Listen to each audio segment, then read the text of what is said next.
हमारी मेमोरी में जाती है जब, तो उसको टाइम लगता है परमानेंटली सेटल डाउन होने में। कंसोलिडेट मतलब एक सॉलिडिफिकेशन होने में टाइम लगता है।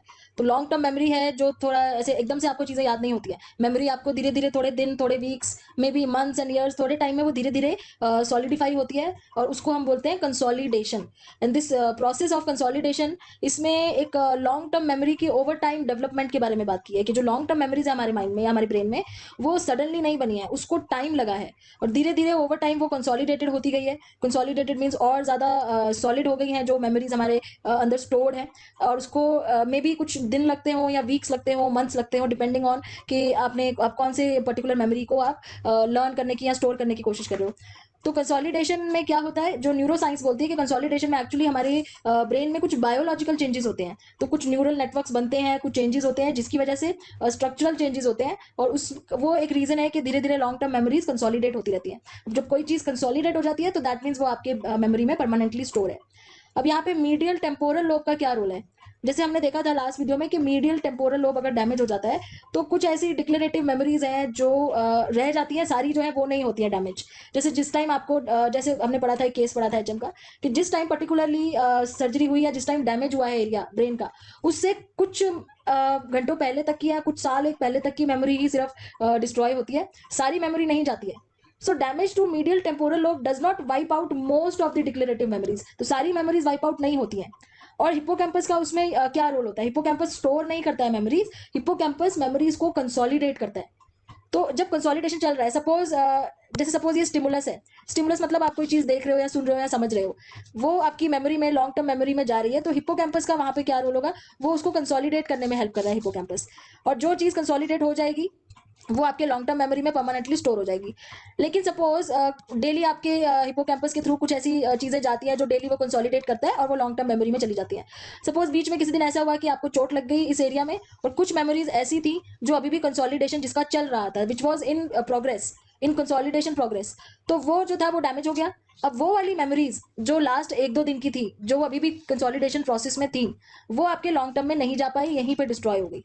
तो यहाँ पे हिप्पोकैम्पस क्या कर रहा है, कंसोलिडेशन का काम कर रहा है। इसीलिए सारी मेमोरीज डैमेज नहीं हुई है, सारी मेमोरीज वाइप आउट नहीं हुई है, लेकिन जो कंसोलिडेशन के टाइम की मेमोरी थी, मे बी वो एक दिन पहले की हो चाहे वो 2 दिन पहले की हो, वो डैमेज हो गई है, वो वाइप आउट हो गई है। So medial temporal lobe appears to support the process of forming new memories. The hippocampal region is critical for the consolidation of information in the long term memory.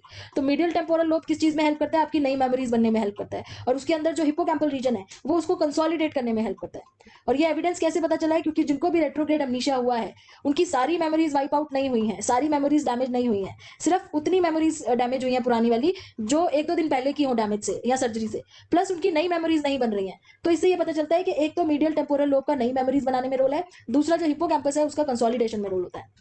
Okay, now what might consolidation entail at a neural level. Neural level पे क्या होता है consolidation के time पे, तो neural level पे क्या होता है, कुछ एसोसिएशंस बनते हैं। एसोसिएशंस किसके बीच में, पहले से जो हमारे पास इंफॉर्मेशन स्टोर्ड है और जो नई इनपुट हमें मिल रहा है, उन दोनों के बीच में एसोसिएशन बनता है। सो हिप्पोकैम्पस उसको और ज्यादा स्ट्रेंथनिंग का काम करता है, उस एसोसिएशन को और ज्यादा स्ट्रेंथन करता है, इसलिए हमें चीजें ज्यादा देर तक याद रह पाती हैं।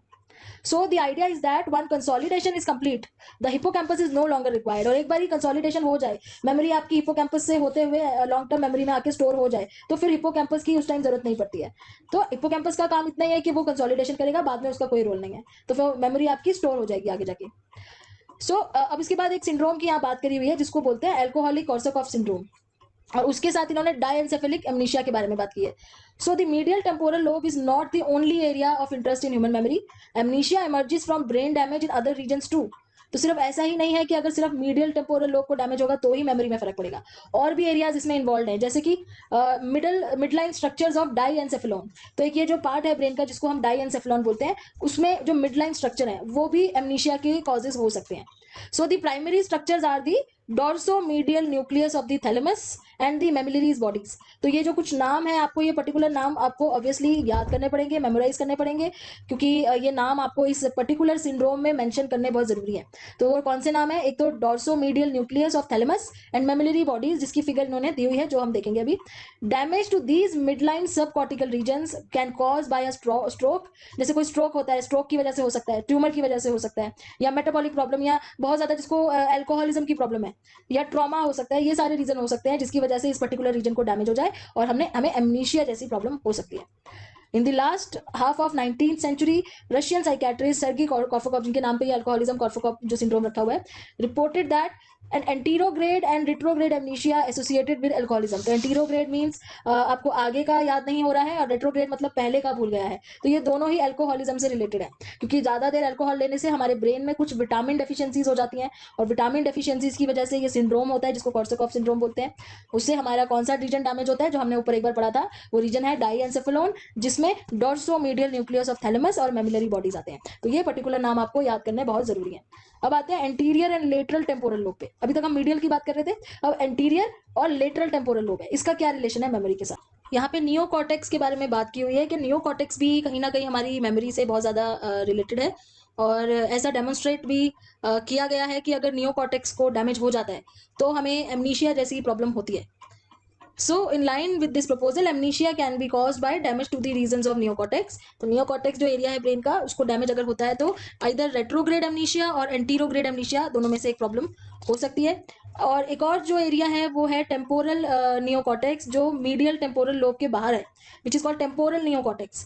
So, lesions that damage the lateral cortex of anterior temporal lobe near anterior pole lead to a dense amnesia that includes severe retrograde amnesia. तो ये जो पर्टिकुलर पार्ट है ब्रेन का, जिसको हम लेटरल कॉर्टेक्स बोलते हैं, lateral cortex of anterior temporal lobe, इसकी वजह से बहुत ही सीवियर रेट्रोग्रेड एमनीशिया हो जाता है. सीवियर रेट्रोग्रेड एमनीशिया मतलब कि हो सकता है किसी पर्सन को अपनी पूरी लाइफ ही भूल जाए. So this is because of this part, lateral cortex of the anterior temporal lobe. Okay, कभी कभी कुछ पेशेंट्स में क्या होता है कि रेट्रोग्रेड एमनीशिया होने के बाद भी वो अपनी नई मेमोरी स्टिल वो बना सकते हैं, मतलब पुरानी मेमोरीज भूल जाते हैं but they can still form new memories. उस टाइप के एमनीशिया को बोला जाता है आइसोलेटेड रेट्रोग्रेड एमनीशिया. तो जैसे सपोज अपनी पुरानी पूरी लाइफ वो भूल गए, बट स्टिल जो आगे हो रहा है वो उनको याद रहता है. It is particularly related to the damage of anterior temporal lobe. तो ये वाला जो होता है आइसोलेटेड, ये एंटीरियर टेम्पोरल लोब के डैमेज से रिलेटेड है. Are these lateral and anterior regions of the temporal lobe the sites of storage of long term declarative memory? इसका मतलब क्या ये बनता है कि मतलब जो लेटरल और एंटीरियर लोब है, टेम्पोरल लोब है, इसका मतलब वहां पे हमारी लॉन्ग टर्म मेमोरी स्टोर होती है, तभी इनमें डैमेज होता है तो हम भूल जाते हैं. So the answer is maybe, but another view is that regions may be particularly important for the retrieval of information. तो या तो ये हो सकता है वो स्टोर करते हो, या दूसरा रीजन ये हो सकता है कि शायद मेमोरी रिट्रीव करने के लिए उनकी जरूरत पड़ती है. हो सकता है मेमोरी कहीं और स्टोर होती है, लेकिन जो रिट्रीवल का काम है वो ये दोनों पर्टिकुलर रीजन करते हैं, और जब इनमें डैमेज हो जाता है तो हम अपनी जो मेमोरी ऑलरेडी कहीं स्टोर्ड है उसको हम रिट्रीव नहीं कर पाते हैं. तो इसका मतलब मेमोरीज कहाँ स्टोर हो रही हैं. तो न्यूरो इमेजिंग टेक्निक्स यूज करी गई है देखने के लिए कि मेमोरी जो स्टोरेज है ना वो डिस्ट्रीब्यूटेड है पूरे ब्रेन में. उसके लिए बहुत सारे अलग अलग एरियाज हैं, मतलब थ्रू आउट आपके नियो कॉर्टेक्स में, कॉर्टेक्स वाले पार्ट में अलग अलग रीजन्स में मेमोरी डिस्ट्रीब्यूटेड है. और it is involving the regions that originally encoded perceptual information and region representing information that was associated with the incoming information. तो मतलब ऐसा नहीं कह सकते कि एक पार्ट में मेमोरी सारी स्टोर हो जाती है, उस पार्ट को हटा दोगे तो आपकी पूरी मेमोरी उड़ जाएगी. It is not like that. आपके पूरे ब्रेन में डिस्ट्रीब्यूटेड है, पूरे कॉर्टेक्स में मेमोरी, और कुछ पार्ट ऐसा है कि जिसको आप हटा दोगे तो वो रिट्रीव नहीं हो पाएगी आपकी मेमोरी, और वो पार्ट है lateral and anterior portion of temporal lobe. अब आते हैं एनिमल मॉडल्स ऑफ मेमोरी में. एनिमल मॉडल्स मीन्स जो एनिमल्स के ऊपर जो स्टडीज हुई हैं, तो studies in monkeys with lesions to hippocampus and surrounding cortex have been invaluable in learning about the contribution of medial temporal lobe. तो monkeys में इन्होंने लीजन्स किए थे. लीजन्स मतलब कि जैसे सर्जरी करके चेक करना होता है कि अगर हम डैमेज कर दें उस पर्टिकुलर एरिया को तो क्या फर्क पड़ता है. एनिमल्स पे क्यों रिसर्च की जाती है, ताकि उनके ब्रेन को स्टडी करके कोई ऐसा कुछ ऐसी डिस्कवरी कर सके जिससे वो एक मॉडल बना सके, मेमोरी का मॉडल. तो जैसे मंकीज पे करा था इन्होंने, रिसर्च करा था उनकी उसकी ब्रेन पे डिफरेंट टाइप की सर्जरीज करके देखा था कि मेमोरी पे क्या इफेक्ट होता है. तो ये मेमोरी का मॉडल डेवलप करने के लिए, और मेमोरी और एमनीशिया का क्या रिलेशन है, ब्रेन के कौन से पार्ट से क्या लेना देना है, उसको वो सब जानने के लिए ये इस तरह से एनिमल्स का यूज किया गया था. तो ऐसे ही एक रिसर्च हुई थी जिसमें एक मंकी के ऊपर किया था इन्होंने, और यहाँ पे मेन जो टारगेट था उनका ये देखने के लिए हिप्पोकैम्पस जो एरिया है वो कितना ज़्यादा इन्वॉल्व है मेमोरी की फॉर्मेशन में, और उसके आसपास के जो स्ट्रक्चर है जिसको मीडियल टेम्पोरल लोब कहते हैं. तो मेमोरी डेफिसिट होने में, या जो चीज़ें हम भूल जाते हैं, जैसे एचएम का जो केस था, उन सब केसेस में कितना रोल है हिप्पोकैम्पस का.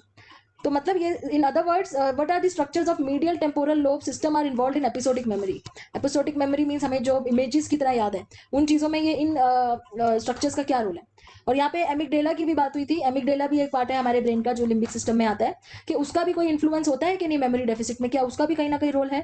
तो इसको वेरीफाई करने के लिए एक मंकी में इन्होंने सर्जिकल लीजन्स किए थे, और सर्जरी करके जैसे किसी पार्ट को डैमेज कर देते हैं, और वो लीजन्स किए थे मीडियल टेम्पोरल लोब में और एमिगडेला में, और उसकी वजह से उसकी मेमोरी में बहुत इंपेयरमेंट आई थी, तो मेमोरी प्रॉब्लम नजर आनी शुरू हुई थी। तो बाद में ये जो इनका काम था, Mortimer Mishkin, National Institute of Mental Health, इन्होंने कहा था कि the hippocampus and the amygdala both are the, मतलब वो दोनों ही रिमूव करे थे इन्होंने मंकी के ब्रेन से। तो उन्हें ये दिखा था कि जो मेमोरी है उसमें काफी इंपेयरमेंट थी, और काफी ज्यादा फर्क पड़ा था मेमोरी के अंदर, एमिगडेला से भी और हिप्पोकैम्पस से भी। और Miskin also found that in the monkey memory was impaired only if the lesion included the hippocampus and the amygdala। तो उन्होंने मेमोरी जो उसकी देखी थी मंकी की, वो इम्पेयर हुई थी, मेमोरी में प्रॉब्लम जो आई थी। इन्होंने सिर्फ कहाँ पे लीजन्स क्रिएट किए थे, हिप्पोकैम्पस में और एमिगडेला में।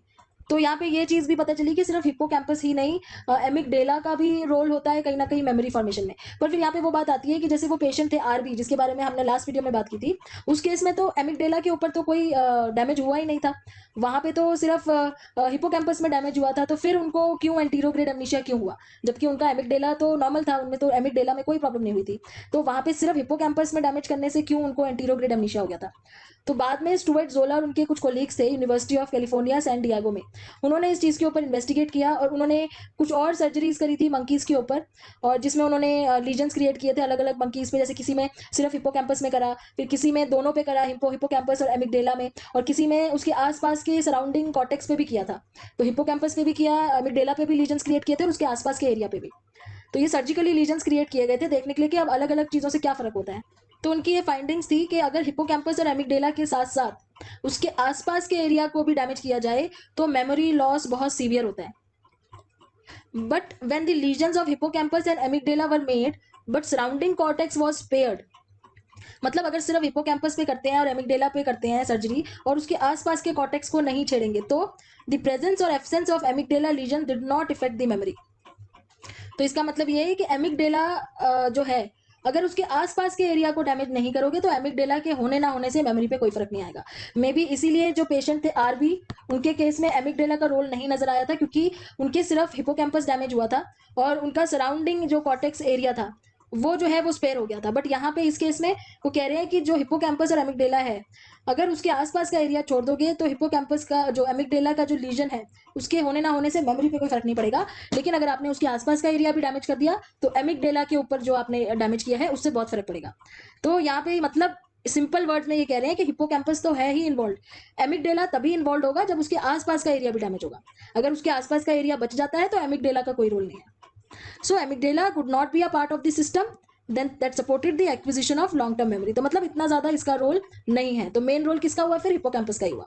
फिर उसके बाद कुछ और इन्वेस्टिगेशंस हुई थी, उन्होंने कुछ और इस तरह की लीजन्स क्रिएट किए थे। इस बार उन्होंने दूसरे एरिया चुने थे। तो इस बार जो एरियाज उन्होंने लीजन जहाँ किए थे वो था पेरिनल एरिया था, इंटोरहिनल एरिया था, पैरा हिप्पोकैम्पल एरिया था। इन पे इन्होंने सर्जरी करी और फिर देखा कि क्या फर्क पड़ता है मेमोरी के ऊपर। तो how does this make sense in relation to RB's profound anterograde amnesia with damage to the hippocampus and not involving surrounding hippocampal? तो RB के केस में क्या था, सिर्फ हिप्पोकैम्पस डैमेज हुआ था, उसके आसपास का रीजन डैमेज नहीं हुआ था। तो अब यहाँ पे क्या कह रहे हैं, द पैरा हिप्पोकैम्पल और perirhinal areas receive information from visual auditory and somatosensory association cortex. जो ये वाले एरियाज है जो इन्होंने बाद में जिसके ऊपर सर्जरी की थी, जैसे पैरा हिप्पोकैम्पल हो गया, पेरिनियल एरियाज हो गए, इनका काम क्या है, ये इन्फॉर्मेशन रिसीव करते हैं, विजुअल इन्फॉर्मेशन, ऑडिटरी इन्फॉर्मेशन, सोमेटोसेंसरी मतलब जो हमें फील होता है स्किन से, टच के थ्रू। तो ये वो वाली इन्फॉर्मेशन रिसीव करते हैं और ये इन्फॉर्मेशन हिप्पोकैम्पस को भेजते हैं, और हिप्पोकैम्पस उस इन्फॉर्मेशन को अदर कॉर्टिकल रीजन में भेजते हैं। तो ये एक तरीके से ये पाथ है पूरा कि पहले पेरी हिप्पोकैम्पल एरिया में जो इनपुट्स आएंगे वो इनपुट्स ये हिप्पोकैम्पस पे भेजेंगे, हिप्पोकैम्पस उसको बाकी कॉर्टिकल रीजन में भेजेंगे। तो अब यहाँ पे ये कह रहे हैं कि सपोज हिप्पोकैम्पस डैमेज हो जाता है या कोई ये वाला एरिया डैमेज हो जाता है पर्टिकुलर, तो कनेक्शन टूट जाएगा पूरा, और कनेक्शन टूटने की वजह से मेमोरीज फॉर्म नहीं हो पाएंगी। तो समरी क्या निकली अब इन सब चीजों की, समरी ये है कि the data from animals are highly consistent with the evidence that patient such as RB and HM that implicates the hippocampal system in the medial temporal lobe and the associated cortex such as critical for forming long term memories। तो पहली तो चीज ये पता चली कि जो patient थे आरबी और एचएम, उनका जो मेन जो डैमेज पार्ट था वो था हिप्पोकैम्पस और उसके आसपास का एरिया, और मीडियल टेम्पोरल लोब जो लॉन्ग टर्म मेमोरी फॉर्म करने में बहुत ही क्रूशियल रोल प्ले करता है। दूसरा चीज इन्होंने क्या बोली, lesions that damage the hippocampus directly और डैमेज द इनपुट रिलेशन। तो जैसे हिपोकैम्पस अगर डायरेक्टली डैमेज हो जाए या उसका इनपुट आउटपुट रिलेशन है, इंफॉर्मेशन भेजने का जो सिस्टम है वो डैमेज हो जाए तो भी मेमोरी इंपेयरमेंट हो सकती है। तीसरी चीज क्या पता चली, एमिगडेला का कोई क्रूशियल पार्ट नहीं है मेमोरी में, एपिसोडिक मेमोरी में। ठीक है, so it is not a crucial part of the system for episodic memory, but it is important for emotional memory. इसका सिर्फ इमोशनल मेमोरी से रिलेशन है। Moreover, the animal data match well with those from amnesic in regard to prevention of short term memory process. तो short term memory processes जो होते हैं जो medial temporal lobe से रिलेटेड है, वो चीज इनकी एनिमल्स जो इन्होंने एनिमल्स के ऊपर स्टडी करी थी उससे, और जो इनके पेशेंट थे एमनीशिया के, उन दोनों चीज में उन दोनों के ऊपर स्टडी करके इनको ये चीज एविडेंटली मिली। इस चीज का प्रूफ हुआ कि जो मीडियल टेम्पोरल लोब है वो प्रिजर्व करता है शॉर्ट टर्म मेमोरीज को। And then the medial temporal lobe is not essential for short term और वर्किंग मेमोरी प्रोसेसेस, और उसका इतना ज्यादा रोल नहीं है, मीडियल टेम्पोरल लोब का इतना ज्यादा रोल नहीं है शॉर्ट टर्म मेमोरी प्रोसेस। वो सिर्फ शॉर्ट टर्म मेमोरी को आगे ट्रांसफर करता है हिपोकैम्पस पे, क्योंकि वहां पे उसको कंसोलिडेशन होती है उसकी, वो उसको स्टोर नहीं करता है। स्टोरेज से कोई मतलब नहीं है शॉर्ट टर्म मेमोरी के, या मेमोरी की प्रोसेसिंग से मतलब नहीं है। It is only that medial temporal lobe consolidation में हेल्प करता है, और कंसोलिडेशन के बाद ही मेमोरी जो है वो परमानेंटली स्टोर होती है। तो ये कुछ ऐसी फाइंडिंग्स थी जो पता चली थी दोनों पेशेंट्स की हेल्प से, और प्लस जो एनिमल स्टडीज करी थी उनकी हेल्प से। और अब नेक्स्ट वीडियो में हम ब्रेन इमेजिंग के बारे में बात करेंगे। Thanks for watching.